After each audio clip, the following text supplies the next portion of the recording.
আলহামদুলিল্লাহ। রব্বানা লাকাল হামদ হামদান কাসীরান তাইয়িবান মুবারাকান ফীহি। সকল প্রশংসা একজনের জন্য, তিনি কে? আল্লাহ। সম্মানিত উপস্থিতি, আজকে আমরা যে বিষয়ের উপর আলোচনা করব তার শিরোনাম হলো কুরবানির প্রয়োজনীয় মাসআলা। কোন কোন প্রাণী দ্বারা কুরবানি করা জায়েজ, কার উপর কুরবানি ওয়াজিব, কুরবানি না করলে কি হবে, জিলহজ মাসের যে 13 দিন আছে এই 13 দিনের গুরুত্ব, তাকবীরে তাশরিকের গুরুত্ব এবং ঈদের দিনের সুন্নাত। সম্মানিত উপস্থিতি, গত জুমায় আমরা কুরবানির ঐতিহাসিক প্রেক্ষাপট এবং জিলহজ মাসের প্রথম 10 দিনের আমল সম্পর্কে বিস্তারিত আলোচনা করেছিলাম। সেখানে বলেছিলাম এই পৃথিবীতে সর্বপ্রথম কুরবানির প্রচলন হয় আমাদের সকলের আদি পিতা হযরত আদম আলাইহিস সালাতু ওয়াস সালামের 2 পুত্র হাবিল এবং কাবিলের কুরবানির মধ্য দিয়ে। এরপর এটা আর বন্ধ হয়নি, ধারাবাহিকভাবে সকল নবী রাসূল এই কুরবানির ওপর আমল করেছেন। নূহ, ইব্রাহিম, ইসমাঈল, ইসহাক, ইয়াকুব, মুসা, ঈসা এবং কি বিশ্বনবী জনাবে মুহাম্মদুর রাসূলুল্লাহ সাল্লাল্লাহু আলাইহি ওয়াসাল্লাম। আমরা গত জুমায় সূরাতুল হজের 34 নম্বর আয়াতের বরাত দিয়েছিলাম। আল্লাহ পাক বলেন, ওয়ালিকুল্লি উম্মাতিন জাআলনা মানসাকাল লিয়াযকুরুসমাল্লাহ আলা মা রাযাকাহুম মিন বাহিমাতিল আনআম। এমনি ভাবে আমি আল্লাহ পাক প্রত্যেক জাতির উপর কুরবানির বিধান দিয়েছি। কেন দিয়েছি? আমি আল্লাহ পাক তোমাদের জীবন উপকরণের জন্য যে সকল চতুষ্পদ জন্তু দিয়েছি এগুলো জবাই করার মাধ্যমে তোমরা যেন আমি আল্লাহ পাক রব্বুল আলামিনের নৈকট্য অর্জন করতে পারো, কাছাকাছি চলে আসতে পারো। তো এই আয়াতের মাধ্যমে আল্লাহ পাক প্রত্যেক যুগের কুরবানির কথা বলছেন, যা আমাদের এবং আমাদের পূর্ববর্তী উম্মতদের জন্য নির্ধারণ করেছিলেন। কিন্তু এই কুরবানির মধ্যে এসেছে অনেক বিকৃতি, বিভ্রান্তির শিকার হয়েছে অনেক মানুষ। রাসূল কারীম সাল্লাল্লাহু আলাইহি ওয়াসাল্লামের নবুয়ত প্রাপ্তির পূর্বে আরবের লোকজন তাদের কল্পিত দেব দেবীর নামে অসংখ্য অগণিত প্রাণীকে করেছে উৎসর্গ, যেখানে আল্লাহ ছাড়া অন্য কারো নামে কোনো প্রাণী জবাই করা স্পষ্টত কি হারাম, শিরিক। সেখানে তারা প্রতিনিয়ত এগুলো করত, বিভিন্ন নামে করত, যা আল্লাহ পাক কুরআনুল কারীমে উল্লেখ করেছেন যেন আমরা এখান থেকে শিক্ষা নিতে পারি। সূরাতুল মাইদা 103 নম্বর আয়াত আল্লাহ পাক বলেন, মা জাআলাল্লাহু মিন বাহিরাতি ওয়ালা সাইবাতি ওয়ালা ওয়াসিলাতি ওয়ালা হাম ওয়ালাকিন্নাল্লাযীনা কাফারু ইফতারুনা আলাল্লাহিল কাযিব ওয়া আকসারুহুম লা ইয়াকিলুন। আজকে কথাগুলো একটু দ্রুত বলতে হবে, কারণ অনেক আলোচনার সময় একদম অল্প। আবার আমিও শারীরিকভাবে অসুস্থ, শনিবার থেকে বৃহস্পতিবার পর্যন্ত টানা জ্বর ছিল। তো যাই হোক, আপনারা একটু কষ্ট করে বোঝার চেষ্টা করবেন, একটু দ্রুত বলতে হবে। তো দেখেন, এখানে 4 প্রকার প্রাণীর কথা বলা হয়েছে। যেই 4 প্রকার প্রাণী ইসলাম পূর্ব যুগে আরবের কাফের মুশরিকরা তাদের কল্পিত দেবদেবীর নামে উৎসর্গ করত। 1 নম্বর হচ্ছে বাহিরা। বাহিরা দ্বারা এমন প্রাণী উদ্দেশ্য যেই প্রাণীর দুধ প্রতিমার নামে উৎসর্গ করা হতো, এটা মানুষের জন্য ব্যবহার করা হারাম ছিল। 2 নম্বর হলো সায়েবা। সায়েবা দ্বারা এমন উষ্টিকে বোঝানো হয় যার দুধ, রক্ত, মাংস, চামড়া সব কিছু কল্পিত দেবদেবীর নামে উৎসর্গ করা হতো, মানুষের জন্য ব্যবহার করা নিষিদ্ধ ছিল। 3 নম্বর হলো ওয়াসিলা। ওয়াসিলা দ্বারা এমন বকরিকে বোঝানো হয় যেটা কয়েকবার বাচ্চা দেওয়ার পর কল্পিত দেবদেবীর নামে ছেড়ে দেওয়া হতো। 4 নম্বর হলো হামি। হামি দ্বারা এমন পুরুষ উট উদ্দেশ্য যেটা মানুষের মনের কামনা বাসনা পূরণের জন্য বিভিন্ন কল্পিত দেবদেবীর নামে ছেড়ে দেওয়া হতো। এবং পৃথিবীর বিভিন্ন প্রান্তে আরো বিভিন্ন পদ্ধতিতে মানুষ বিভিন্ন প্রাণীকে উৎসর্গ করত। এমনকি কোনো কোনো জায়গায় মানুষ কুরবানির ইতিহাসও শোনা যায়। তো ইসলাম আগমনের পর জাহেলি যুগের সকল কুপ্রথাকে বিলুপ্ত করে আল্লাহ পাক রব্বুল আলামিন শুধুমাত্র তার জন্য কুরবানির বিধান দিলেন।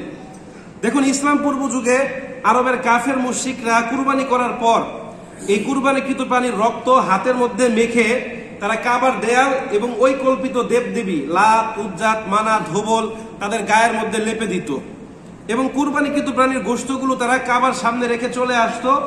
পরিশেষে দেখা যেত কুকুর, বিড়াল, নেকড়ে, হায়ানা এই গোশতগুলো খেত, কিন্তু মানুষ খেতে পারতো না। ইসলাম আগমনের পর আল্লাহ পাক রব্বুল আলামিন এই সকল কুপ্রথাকে বিলুপ্ত করলেন এবং বললেন কুরবানি হবে শুধুমাত্র কার জন্য? আল্লাহ পাক রব্বুল আলামিনের জন্য। নাজিল করলেন সূরাতুল কাউসার। 2 নম্বর আয়াত কি বলেন তো? সূরাতুল কাউসারের 2 নম্বর আয়াত কি? ফাসল্লি লিরাব্বিকা ওয়ানহার, আপনার রবের জন্য নামাজ পড়ুন, তার জন্য কি করুন? কুরবানি করুন। আবার সূরাতুল আনআম 162 নম্বর আয়াত আল্লাহ পাক বলেন, কুল ইন্না সলাতি ওয়া নুসুকি ওয়া মাহইয়ায়া ওয়া মামাতি লিল্লাহি রাব্বিল আলামিন। আল্লাহ পাক বলছেন, হে নবী, আপনি দুনিয়ার সমস্ত মানুষকে বলে দিন, ইন্না সলাতি, নিশ্চয় আমার নামাজ, ওয়া নুসুকি, আমার কুরবানি, ওয়া মাহইয়ায়া, আমার জীবন, ওয়া মামাতি, আমার মৃত্যু, লিল্লাহি রাব্বিল আলামিন, এই সব কিছু জগৎসমূহের স্রষ্টা প্রতিপালক আল্লাহ পাক রব্বুল আলামিনের জন্য নির্ধারিত। তো এই যে দুইটা আয়াত, এই দুইটা আয়াতের দিকে যদি আপনারা খেয়াল করেন, তাহলে দেখবেন প্রথমে আল্লাহ পাক কুরবানির কথা বলেছেন না নামাজের কথা? নামাজের কথা। তার মানে কুরবানি গুরুত্বপূর্ণ না নামাজ? কুরবানি করা কি ওয়াজিব, কেউ কেউ বলেছেন সুন্নতে মুআক্কাদা। নামাজ পড়া কি? কোন ইমাম কি বলেছেন যে 5 ওয়াক্ত নামাজ ওয়াজিব? কোন ফকিহ, কোন পীর? সবার মতে 5 ওয়াক্ত নামাজ কি? আর কুরবানি করা কি? কুরবানি সম্পর্কে অনেক মতামত আছে, কেউ বলছেন সুন্নতে মুআক্কাদা, কেউ বলছেন ওয়াজিব। তো এবার আসেন, আমরা নামাজকে বেশি গুরুত্ব দেই না কুরবানিকে? হ্যাঁ, দেখবেন নামাজের কোনো খবর নাই, কুরবানি নিয়ে বাড়াবাড়ি। কুরবানির 10-15 দিন আগে গরু একটা কিনে গলার মধ্যে কণ্টকমালা পরিয়ে পুরো এলাকা ঘুরায়।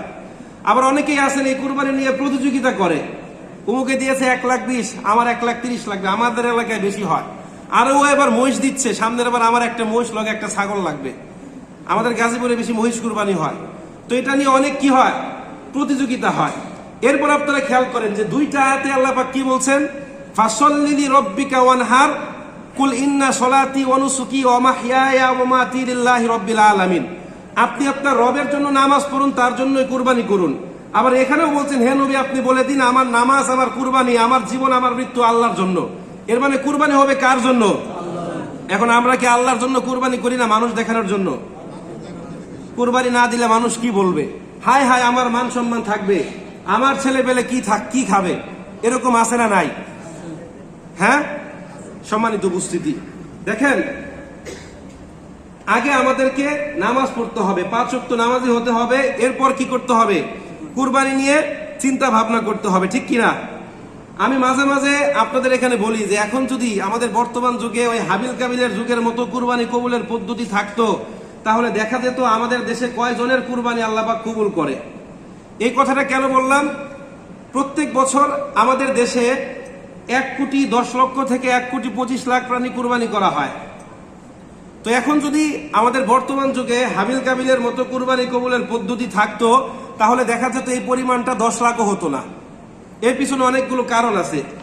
একদল মানুষ চিন্তা করত যে এত লাখ টাকা দিয়ে কুরবানি দিব, আর আকাশ থেকে একটা আগুনের স্ফুলিঙ্গ এসে কুরবানি কিন্তু পানিটাকে জ্বালিয়ে দিবে, আমার লাভ কি? এখন তো অনেকে কুরবানি দেয় যে কুরবানি দিব, কিছু দান করবো, আর বাকিটা ফ্রিজ ভর্তি থাকবে, সারা বছর খেতে পারবো, ঠিক কিনা? তো আমি 1 লাখ টাকা দিয়ে কুরবানি দিব, আর আকাশ থেকে একটা আগুন এসে জ্বালিয়ে দিবে, আমার 1 লাখ টাকা শেষ। এই ভয়ে অনেকে কুরবানি দিত না। আবার আরেক দল মানুষ কুরবানি দিত না কবুল না হওয়ার ভয়ে, কারণ কুরবানি কবুল না হলে মুখোশ খুলে যাবে। আপনারা ভালো মানুষ, আমি বলছি, ধরেন কোন মসজিদের ইমাম যদি কুরবানি দেয়, এটা যদি কবুল না হয়, তার মানে হুজুরের মধ্যে ঝামেলা আছে, ঠিক কিনা? হ্যাঁ, অধিকাংশ মানুষ এই ভয়ে কুরবানি দিত না। আমি এলাকার চেয়ারম্যান, এলাকার মেম্বার, এলাকার কাউন্সিলর, এলাকার মাতাব্বর, আমার কুরবানি কবুল না, এর মানে আমার মধ্যে ঝামেলা আছে, ঠিক কিনা? এখন আমি তো বলি আমাদের মধ্যে অধিকাংশ মানুষের মধ্যে ঝামেলা আছে। কেমন ঝামেলা? দেখেন, আমাদের কুরবানি কবুল হতো না প্রথমত 2টা কারণে। 1 নম্বর কারণ হচ্ছে আমাদের মধ্যে ম্যাক্সিমাম পার্সনের উপার্জন অবৈধ।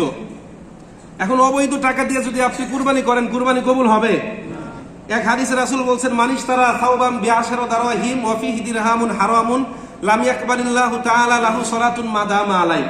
মাঝে মাঝে বলি, আমার মনে চাই যে প্রত্যেক জুমায় একবার করে শেষে বলি। রাসূল বলছেন, যেই ব্যক্তি 10 দিরহাম দিয়ে একটা কাপড় কিনলো, তার মধ্যে 9 দিরহাম হালাল, 1 দিরহাম হারাম। কয় দিরহাম? 1 দিরহাম। ওই কাপড় পরিধান করে সে যতদিন নামাজ পড়বে, তার কোন নামাজ আল্লাহ পাক রব্বুল আলামিন কবুল করবে না। 10 টাকার মধ্যে 9 টাকা রক্ত ঘাম করে উপার্জিত অর্থ, বাকি 1 টাকা কি? হারাম। 1 টাকার কারণে কোনো ইবাদত আল্লাহ পাক কবুল করবে না। আমাদের মধ্যে অনেক মানুষ আছে যাদের মধ্যে 10 টাকার মধ্যে 10 টাকাই হারাম, ঠিক কিনা? দ্বিতীয় কুরবানি কবুল না হওয়ার কারণ হলো আমাদের মধ্যে ম্যাক্সিমাম পার্সনের নিয়তের মধ্যে সমস্যা আছে। রাসূল বলেন, ইন্নামাল আমালু বিন্নিয়াত, বুখারীর প্রথম হাদিস। মানুষের যাবতীয় কাজকর্ম নির্ভর করে তার নিয়তের উপর। আমাদের নিয়তের মধ্যে সমস্যা আছে না নাই? কথাগুলো তিতা, কিন্তু এটা বাস্তবটা কি অবাস্তব কথা? সম্মানিত উপস্থিতি, তো এইদিকে খেয়াল রাখতে হবে। এবার আসেন, কার উপর কুরবানি ওয়াজিব, কার উপর ওয়াজিব নয়, একটা জানলে আরেকটা জানা হয়ে যাবে।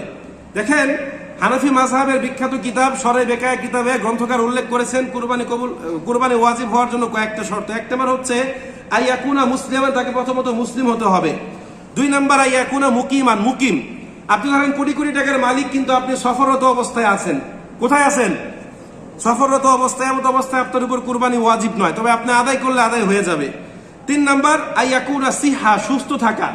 এই সুস্থ মানে হচ্ছে মানসিকভাবে সুস্থ। সুস্থ মানে কি? পাগল না হওয়া। 4 নম্বর আল মুকাল্লাফু বিশারঈ, প্রাপ্ত বয়স্ক হওয়া। কি হওয়া? প্রাপ্ত বয়স্ক বা বালেগ হওয়া।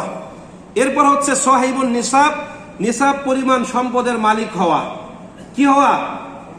নিসাব পরিমাণ সম্পদের মালিক। এখন কুরবানির নিসাব কি বলেন তো? আপনারা জানেন কেউ? কুরবানির নিসাব আপনারা জানেন? মানে কি পরিমাণ সম্পদ থাকলে কুরবানি দিতে হয় জানেন আপনারা? হ্যাঁ, যাকাত। যাকাতের সাথে কুরবানির এক জায়গায় মিল আছে, আরেক জায়গায় মিল নাই। আচ্ছা, যাকাত ফরজ হওয়ার জন্য কতটুকু সম্পদ থাকা দরকার? 7.5 ভরি স্বর্ণ বা 52.5 ভরি রূপা, বা যদি বর্তমানে ওলামা কেরাম গবেষণা করে একটা টাকার হার নির্ধারণ করে দিয়েছেন। আজকে দেখলাম 78,000, কেউ কেউ বলছেন 75,000, কেউ কেউ বলছেন 85,000। ধরেন আপনার 75 থেকে 85, সর্বনিম্ন আমরা 75,000ই ধরলাম। এই সম্পদ কতদিন থাকলে যাকাত ওয়াজিব ফরজ হয়? পূর্ণ 1 চন্দ্র বছর। কুরবানির ক্ষেত্রে কতদিন? কয়দিন? কুরবানির ক্ষেত্রে 3 দিন। জিলহজ মাসের 10 তারিখ সুবে সাদেকের পর থেকে 12 জিলহজ সূর্যাস্তের আগ পর্যন্ত কেউ যদি এই পরিমাণ টাকার মালিক হয়, তাহলে তার পক্ষ থেকে কুরবানি করতে হবে। বুঝেন নাই কে কে? এমনকি কেউ যদি জিলহজ মাসের 12 তারিখে সূর্যাস্তের পূর্বে 5 মিনিট আগেও এই পরিমাণ সম্পদের মালিক হয়, এরপরও তাকে কুরবানি দিতে হবে। এখন কুরবানি ওয়াজিব হলে কেউ যদি কুরবানি করতে না পারে, তাহলে তার ক্ষেত্রে বিধান কি? একটা ছাগলের দাম সে সদকা করে দিবে, বা একটা ছাগল জবাই করে সদকা করে দিবে, কাফারা হয়ে যাবে। বুঝতে পেরেছেন আপনারা? এবার আসেন, পরিবারের সদস্যদের মধ্য থেকে যেই কয়জন প্রাপ্তবয়স্ক সদস্য নিসাব পরিমাণ সম্পদের মালিক, প্রত্যেকের পক্ষ থেকে পৃথক পৃথক ভাবে আদায় করতে হবে। বিষয়টা বুঝেন নাই কে কে? ধরেন আমি একজন পার্সন, আমার 2 সন্তান, 2জনই উপার্জন করে, 2জনই নিসাব পরিমাণ সম্পদের মালিক, কিন্তু আমরা এক সংসারে খাই। এখন আমি 20,000 30,000 টাকা দিয়ে ভাগে একটা কুরবানি দিলাম, আর পরিবারের সবার পক্ষ থেকে আদায় হয়ে গেল। বিষয়টা কিন্তু এমন না। আপনাকে আল্লাহ পাক এমন কোনো শর্ত দেয় নাই যে আপনি 5,000 কোটি টাকা উপার্জন করেন, এই জন্য উট দিয়ে কুরবানি দিতে হবে না। আপনি 5,000 কোটি টাকা উপার্জন করেন, আপনি একটা ছাগল দিয়ে কুরবানি দেন, কোনো সমস্যা নাই। তবে সর্বোত্তম সদকা হচ্ছে এটা, যেটা দাতার সচ্ছলতার উপর ভিত্তি করে করা হয়। এমন কোনো শর্ত নাই যে উট, খাসি, কুরবানি এগুলো দিয়ে কুরবানি দিতে হবে। আপনার যেটা ভালো লাগে সেটা দেন। দেখেন, বলছিলাম এক পরিবারে 3 জন সদস্য, 3 জনই নেশাব পরিমাণ সম্পদের মালিক, 3 জনই উপার্জন করেন। মিস্টার এ, তার 2 ছেলে হচ্ছে এক্স এবং ওয়াই। এক্স এবং ওয়াই এর মাসিক ইনকাম ধরেন 30-40 হাজার, তার ব্যাংকে 3-4 লাখ টাকা আছে। এখন বাবার তো টাকা আছেই। এখন বাবা একজনের পক্ষ থেকে কুরবানি দিল, ছেলেরা মনে করলো আমাদের পক্ষ থেকে হয়ে গেল। বিষয়টা কিন্তু এমন না। প্রত্যেককে কি করতে হবে? প্রত্যেককে পৃথক পৃথক ভাবে কুরবানি করতে হবে। আবার দেখেন, আরেকটা যেটা ভাগের বিষয়, সেটা হচ্ছে কুরবানি যারা ভাগে কুরবানি দিবেন, পার্টনারশিপে বা অংশীদারিত্বে, তাদের বিষয় হচ্ছে আপনাকে পূর্ণ একটা ভাগ নিতে হবে, আধা ভাগ নেওয়া যাবে না। 7 ভাগের 1 ভাগ, নয়তো 7 ভাগের 2 ভাগ। কেউ যদি বলে আমি 7 ভাগের 1 ভাগের আধা ভাগ নিব, এরকম কুরবানি হবে না। বিষয়টা আরেকটু বোঝানোর জন্য, ধরেন এক পরিবারে 2 ভাই, একজন একটু গরিব আর একজন একটু ধনী। এখন যে ভাই ধনী, ওই ভাই বললো ঠিক আছে, তুমি যেহেতু গরিব একবারও কুরবানি দিতে পারো না, তুমি 5,000 2,000 যা পারো দাও, আমি বাকি টাকা দিয়ে দিব। এখন ওই ভাই বললো আমি 5,000 দিচ্ছি, আরেক ভাই বললো ঠিক আছে আমি 65,000 দিলাম। এখন 2 জনে যদি কুরবানি দেয়, কারো কুরবানি হবে না। কারণ কুরবানি হওয়ার জন্য শর্ত হচ্ছে পূর্ণ একটা অংশের মালিকানা নেওয়া। ওই যে ভাই যে 5,000 দিয়েছে, সে তাকে কত দিতে হবে? মিনিমাম 10,000 দিয়ে একটা অংশের মালিকানা নিতে হবে। হ্যাঁ, এই ক্ষেত্রে বিধান কি? বিধান বড় ভাই তাকে যে 5,000 টাকা আছে, বাকি 5,000 টাকা দিয়ে তাকে মালিক বানিয়ে দিবে। কি বানিয়ে দিবে? তাকে মালিক বানিয়ে দিবে। এবার তুমি একটা অংশ নেওয়া, সমস্যা নাই। অথবা তার কাছ থেকে টাকাই নিল না, সে একাই 70,000 টাকা দিয়ে গরু কিনলো এবং ভাইকে বললো যে তোমার পক্ষ থেকে একটা নাম আমি কুরবানি দিয়ে দিলাম। বুঝতে পেরেছেন আপনারা? দেখেন, আমাদের মধ্যে অনেকের সন্তান আছে, স্ত্রী আছে। এই সন্তানরা অনেকে আছে বৃত্তির টাকা পায়, টিউশনি করে, টাকা পয়সা আছে না, এরকম অনেকে নেশাব পরিমাণ সম্পদের মালিক আছে না? তো কোনো স্টুডেন্ট যদি টিউশনি করে বা উপার্জন করে নেশাব পরিমাণ সম্পদের মালিক হয়, আর সে যদি প্রাপ্তবয়স্ক হয়, তার পক্ষ থেকে কুরবানি করতে হবে। আমাদের মধ্যে অনেকের স্ত্রীর উপর কুরবানি ওয়াজিব, সেটা জানেও না অনেকে, এরকম আছে না নাই? 1,75,000 টাকার সম্পদ কার স্ত্রীর নাই? ম্যাক্সিমাম পার্সন যারা চাকরি বাকরি করে তাদের স্ত্রীর নামে মোটামুটি টাকা পয়সা আছে, তাদের উপর কুরবানি কি ওয়াজিব। দেখেন, এমন কোনো কথা নাই যে 20,000 30,000 টাকা দিয়ে গরুর ভাগে আপনাকে কুরবানি দিতে হবে। আপনি 10,000 টাকা দিয়ে একটা ছাগল কিনে কুরবানি দেন, কোনো সমস্যা নাই। মোট কথা আপনাকে কুরবানি করতে হবে। এবার আসেন মৃত ব্যক্তির পক্ষ থেকে কুরবানির বিধান। এটা মূলত দুই ধরনের হয়ে থাকে, একটা হচ্ছে সওয়াবের নিয়তে, আরেকটা হচ্ছে ওসিয়তকৃত। কোন মৃত ব্যক্তি যদি ওসিয়ত করে যায় যে বাবা আমি এই সম্পদগুলো রেখে গেলাম, আমার মৃত্যুর পর প্রত্যেক বছর এই সম্পদ থেকে কুরবানি করবে, তাহলে সেটা কিসের কুরবানি হলো? ওসিয়তের। ওসিয়তের কুরবানির বিধান হচ্ছে ওসিয়তের কুরবানির গোশত পরিবারের কেউ খেতে পারবে না, পুরোটা কি করতে হবে? সদাকা করে দিতে হবে। আর যদি পিতা ওসিয়ত করে না যায়, আপনি এমনিতেই পিতা মাতার জন্য সওয়াবের জন্য কুরবানি করছেন, সেই গোশত খেতে পারবেন, কোনো সমস্যা নাই। এটা বুঝতে পারেন না এখন পর্যন্ত? এমন কেউ এখানে আছে? এবার আসেন কোন কোন প্রাণী দ্বারা কুরবানি জায়েজ, কোন কোন প্রাণী দ্বারা জায়েজ না। একটা জানলে বাকিগুলো জানা হয়ে যাবে। সকল উলামা কেরামের মতে মোট 6 প্রকার গৃহপালিত গবাদি পশু দ্বারা কুরবানি করা যাবে। জোরে বলেন কয় প্রকার? কি কি? উট, মহিষ, গরু, ভেড়া, দুম্বা, ছাগল। এগুলোর মধ্যে আবার বয়সের তারতম্য আছে। উটের ক্ষেত্রে সর্বনিম্ন বয়স হচ্ছে 5 বছর, দাঁত ওঠা শর্ত না, বয়স শর্ত। কয় বছর? গরু এবং মহিষের ক্ষেত্রে কয় বছর? 2 বছর। নর্মালি 2 বছরের আগে গরু এবং মহিষ দিতে যায়, বয়স হতে হবে 2 বছর। ছাগল, ভেড়া, দুম্বার ক্ষেত্রে সর্বনিম্ন বয়স কতদিন বলেন তো? 1 বছর। তবে কোন কোন উলামা কেরাম বলছেন কোন 6 মাস বয়সী ছাগল, ভেড়া বা দুম্বার বাচ্চা যদি 1 বছর বয়সী প্রাণীর সাথে রাখলে দুইটা সমান দেখা যায়। কি দেখা যায়? সমান মনে হয়। তাহলে 6 মাস 7 মাসের প্রাণী দ্বারা কুরবানি করলে আদায় হয়ে যাবে। তবে এটা না করাটাই ভালো, সম্মানিত উপস্থিতি। এবার আসেন কুরবানিকৃত প্রাণী দেখতে সুন্দর এবং মোটা তাজা হওয়াটা কি মুস্তাহাব। আপনাকে মনে রাখতে হবে আপনি কার জন্য কুরবানি দিচ্ছেন। আপনি যখন আপনার বস বা নেতার জন্য কোনো কিছু নেন, বেছে বেছে ভালোটা নিজের জন্য রেখে সবচেয়ে খারাপ জিনিসটা নেন, ঠিক কিনা? হ্যাঁ, তাহলে আল্লাহর জন্য 5,000 10,000 টাকা বাঁচানোর জন্য কানা, খুরা, এরপর আপনার কি কান কাটা, লেজ ভাঙা এরকম প্রাণী দিয়ে কুরবানি দিবেন? আমার কাছে খারাপ লাগে, হাটে গিয়ে ফোন দেয়, হুজুর একটা প্রাণী পেয়েছি একটু শিং ভাঙা, এটা দিয়ে কি কুরবানি কিনবো? আপনার কাছে হাজার হাজার বিকল্প অপশন আছে, এটার কথা আপনি চিন্তা করলেন কেন? এটা তো একটা তাকওয়ার বিষয়, ঠিক কিনা সম্মানিত উপস্থিতি? তো আমরা মনে রাখবো যে কান কাটা, লেজ কাটা, খুরা, এরপর আপনার কি চোখ অন্ধ, হাট থেকে বাসা পর্যন্ত আসতে পারে না, বাসা থেকে হেঁটে কুরবানির স্থান পর্যন্ত যেতে পারে না, এরকম প্রাণী দ্বারা কুরবানি করা যাবে না। এবার আসেন কুরবানি সম্পর্কে আমাদের ইসলাম বিদ্বেষী ভাইদের কিছু অভিযোগ নিয়ে এবং উত্তর নিয়ে। দেখেন, প্রত্যেক বছর কুরবানির আগে আমাদের দেশে কিছু পশুপ্রেমী জাগ্রত হয়। এদের মানে পশুদের নিয়ে এদের যে কি প্রেম, কত ভালোবাসা, এরা বিভিন্ন রকম অভিযোগের তীর ইসলামের দিকে নিক্ষেপ করে। এরা বলে যে প্রত্যেক বছর জিলহজ মাসের 10 থেকে 12 তারিখে সমগ্র বিশ্বব্যাপী মুসলিমরা কোটি কোটি প্রাণীগুলোকে হত্যা করে, অবলা এই প্রাণীগুলোর প্রাণ যায়, আর এর মাধ্যমে মুসলিমরা তাদের আনন্দ উৎসব উদযাপন করে, ঠিক কিনা? তাহলে ইসলাম কিভাবে শান্তির ধর্ম হলো? হ্যাঁ, তাদের প্রশ্নের সাথে একমত। তারা আরো বলে যে এত অল্প সময়ে হিউজ সংখ্যক প্রাণী হত্যা করার ফলে পরিবেশের উপর মারাত্মক ইফেক্ট পড়তে পারে। প্রথমত ইফেক্ট হচ্ছে এত অল্প সময়ে এত সংখ্যক প্রাণী হত্যা করলে এগুলো বিলুপ্ত হয়ে যাওয়ার সম্ভাবনা দেখা দিতে পারে। 2 নাম্বার, পরিবেশ দূষিত হয়ে যেতে পারে। এই যে প্রাণীর বর্জ্য, রক্ত, হাড্ডি বিভিন্ন জায়গায় ছড়িয়ে ছিটিয়ে থাকে, দুর্গন্ধ সৃষ্টি হয়। 3 নাম্বার, এগুলো থেকে রোগ জীবাণু ছড়াতে পারে, ঠিক কিনা? আপনারা কি একমত না? এই যে প্রাণীর আপনার বর্জ্যগুলো যত্রতত্র ফেললে রোগ জীবাণু ছড়াবে না? হ্যাঁ, তাদের এই প্রশ্নের সাথে সম্পূর্ণ একমত। তারা আলো বলে যে কুরবানির গোশত খাওয়া যেহেতু উদ্দেশ্য না, গোশত খাওয়ার উদ্দেশ্যে কুরবানি দিলে যেহেতু কুরবানি হবে না, সুতরাং এতগুলো প্রাণী হত্যা না করে এই কুরবানির টাকাগুলো গরিব মিসকিনদের দান করে দিলে কেমন হয়? সুন্দর প্রস্তাব না? চমৎকার প্রস্তাব।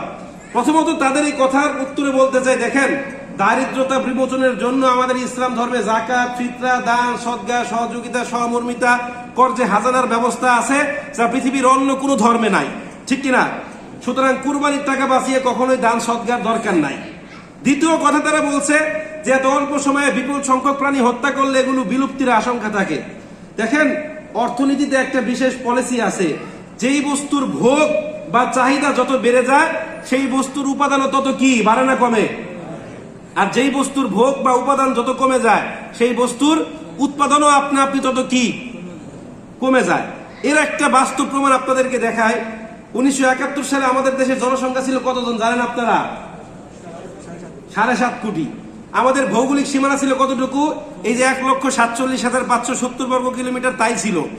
তখন খাদ্যের ঘাটতি ছিল না, খাদ্য স্বয়ংসম্পূর্ণ ছিলাম আমরা? ঘাটতি ছিল। এর প্রমাণ পাওয়া যায় 1974 সালের দুর্ভিক্ষে প্রায় 15 লাখ মানুষ মারা যায়। তো তখনও আমাদের রাষ্ট্রীয় সীমানা যা ছিল এখনো তা। এখন মানুষ বেশি না কম? মানে আগের চাইতে দ্বিগুণ, তার চাইতে 4 কোটি বেশি, মানে আমরা 18 কোটি জনগণ। এখন কি কেউ না খেয়ে মারা যাচ্ছে? খাদ্যের ঘাটতি হচ্ছে। তাহলে আমরা এত খাদ্য কোথায় পেলাম? বুঝেন না মনে হয় আপনারা? আমাদের রাষ্ট্রীয় সীমানা কি প্রসারিত হয়েছে, এক্সপেন্ড হয়েছে? এই খাদ্যগুলো কোথা থেকে আসছে? আমাদের বাংলাদেশের যেই পরিমাণ খাদ্য দরকার তার 80% বাংলাদেশে উৎপন্ন হচ্ছে।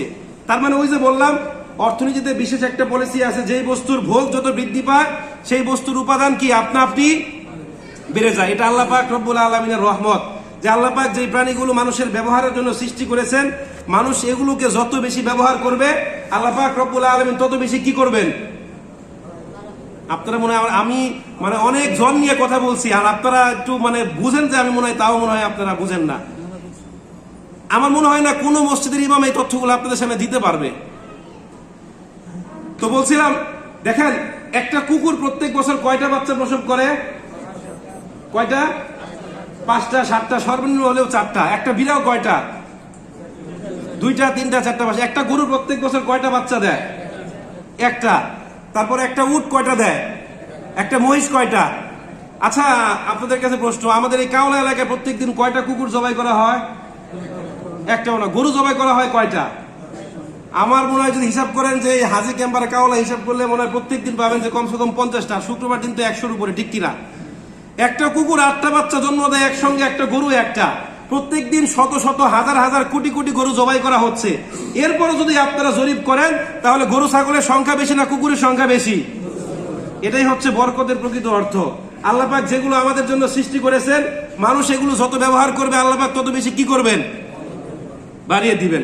সম্মানিত উপস্থিতি, আল্লাহ পাক রব্বুল আলামিন এগুলোকে সৃষ্টি করেছেন কিসের জন্য? মানুষের উপকারের জন্য। এরা সারা বছর মাছ মাংস কত কিছু খায়, এগুলো নিয়ে এদের কোনো আপত্তি নেই। শুধুমাত্র কুরবানির ঈদ আসলেই কান্না জর্জরিত একটা গরুর ছবি তুলে ফেসবুকে দিয়ে দেয়। ওরাও বাঁচতে চেয়েছিল, কিন্তু মুসলিমদের নৃশংসতার কারণে বাঁচতে পারে না, ঠিক কিনা? সম্মানিত উপস্থিতি, এবার আসেন কুরবানির গুরুত্ব।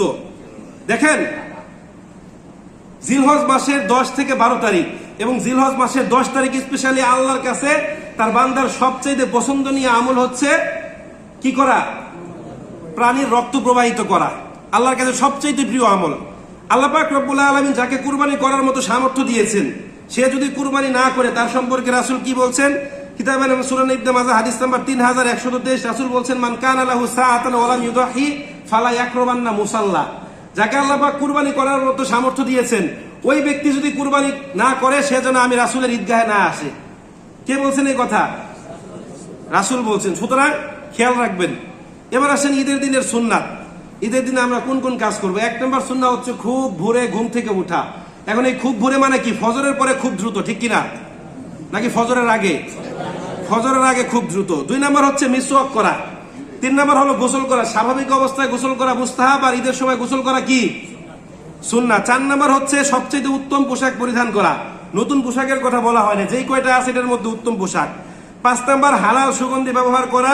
6 নম্বর ঈদগাহে যাওয়ার আগে কিছু না খাওয়া।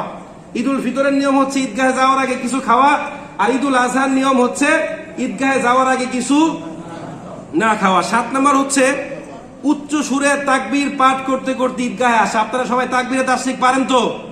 একবার জোরে বলেন তো।